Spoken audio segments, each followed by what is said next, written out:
Welcome to food awesome.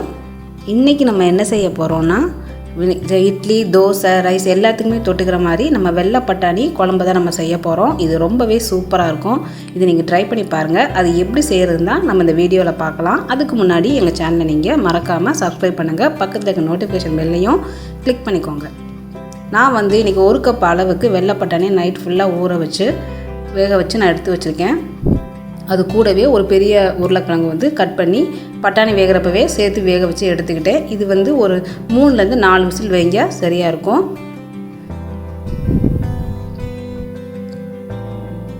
இல்லை நீங்கள் டேரெக்டாக கூட உருளைக்கிழங்கு சேர்க்கறனாலும் சேர்த்துக்கலாம். நான் பட்டாணி வேக வைக்கிறப்பவே கட் பண்ணி தோல்லாம் சீவி இந்த உருளைக்கிழங்கை சேர்த்து நான் வேக வச்சு எடுத்துக்கிட்டேன். நம்ம 3 விசில் வேக வச்சு நம்ம எடுத்துக்கலாம். இப்போ நம்ம கடாயில் எண்ணெய் 1 டேபிள் ஸ்பூன் அளவுக்கு எண்ணெய் ஊற்றிட்டு ஒரு சின்ன பீஸ் அளவுக்கு கிராம்பு, பட்டை. நீங்கள் இந்த கரம் மசாலாலாம் வேண்டான்னா நீங்கள் டேரெக்டாகவே கரம் மசாலா தூள் இருக்கு இல்லையா, அது நீங்கள் ஆட் பண்ணிக்கலாம். அதுக்கப்புறம் சின்ன அன்னாச்சி பூ 1 போட்டுக்கலாம். 1/2 டீஸ்பூன் அளவுக்கு நம்ம சோம்பு சேர்த்துக்கலாம்.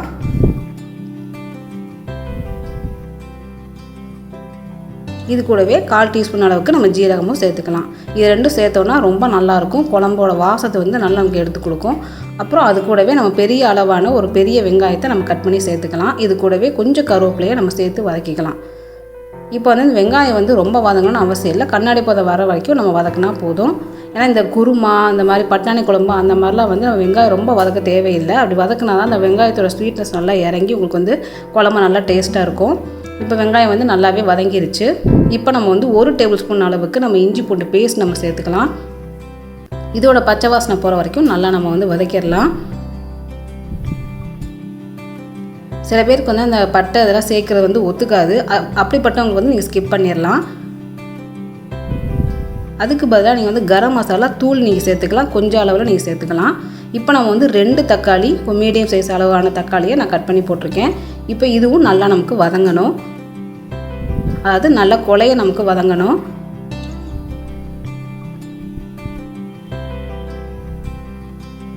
சில பேர் வெங்காயத்தோடய தக்காளி சேர்த்து வதக்குவாங்க. அப்படி நீங்கள் வதக்குனீங்கன்னா உங்களுக்கு டேஸ்ட் இருக்காது. வெங்காயம் தனியாக தக்காளி தனியாக நீங்கள் சேர்த்து வதக்கணும்.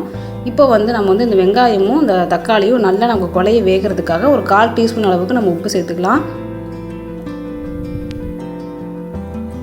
இது கூடவே நம்ம ஒரு 1/2 டீஸ்பூன் அளவுக்கு மஞ்சள் தூள் சேர்த்துக்கலாம். நம்ம மஞ்சள் தூள் சேர்த்ததுக்கப்புறமா நல்லாவே நம்ம நல்லா மிக்ஸ் பண்ணி விட்டுறலாம். இப்போ நம்ம தனி மிளகாய் தூள் நம்ம 2 டீஸ்பூன் அளவுக்கு நம்ம சேர்த்துக்கலாம். இது காஷ்மீரி ரெட் சில்லி, அதனால் உங்களுக்கு அதிகமாக காரம் இருக்காது. அதனால் நீங்கள் 2 டீஸ்பூன் அளவுக்கு நீங்கள் தாராளமாகவே சேர்த்துக்கலாம். கரம் மசாலா தூள் ஒரு 1/2 டீஸ்பூன் அளவுக்கு நம்ம சேர்த்துக்கலாம்.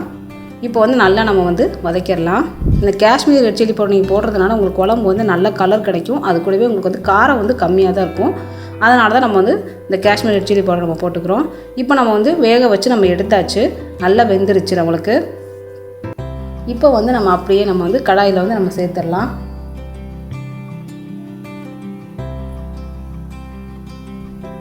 இந்த பட்டாணி நீங்கள் ஒரு 3லேருந்து ஒரு 4 விசில் வச்சு நீங்கள் வேக வச்சு எடுத்துக்கோங்க.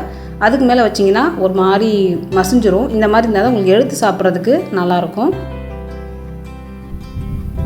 நல்லா மிக்ஸ் பண்ணி விடுங்க. அந்த மசாலா கூடவே நல்லா நீங்கள் மிக்ஸ் பண்ணி விடுங்க. இது கூடவே நீங்கள் மட்டன் மசாலா சேர்த்துக்கலாம், சிக்கன் மசாலா பவுடர் சேர்த்துக்கலாம், கறி மசாலா பவுடர் கூட நீங்கள் சேர்த்துக்கலாம். இப்போ நம்ம தேங்காய் பேஸ்ட்டாக வச்சுக்கலாம். 1/4 கப் அளவு தேங்காயும் 1/2 டீஸ்பூன் அளவுக்கு நம்ம சோம்பு சேர்த்துக்கலாம். இதை நல்லா நம்ம பேஸ்ட்டாக நம்ம அரைச்சி எடுத்துக்குவோம். இப்போ அந்த அரைச்ச தேங்காய் பேஸ்ட்டை இதில் நம்ம ஆட் பண்ணிடலாம். இது கூடவே நீங்கள் முந்திரி பருப்பு சேர்த்துக்கலாம், கசகசா சேர்த்துக்கலாம். வேணான்றவங்க ஸ்கிப் பண்ணிடுங்க. கசகசா வேணுன்றவங்க நீங்கள் ஒரு 1/4 டீஸ்பூன் அளவுக்கு நீங்கள் சேர்த்துக்கோங்க.